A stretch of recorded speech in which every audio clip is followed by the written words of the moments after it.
I was just sitting here thinking, and I came up with a fun way to gain insight and get those questions answered that the disciples had.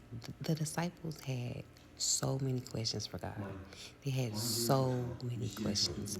So let's do a biblical scavenger hunt. I am going to put in on my community pages a few questions just to start out with.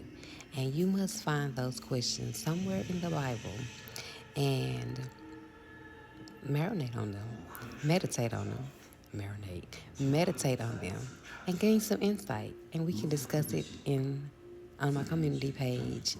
And I also will do another video with those questions as well. So I don't know. I just came up with that. So yeah, let's do that. Let's have a biblical scavenger hunt.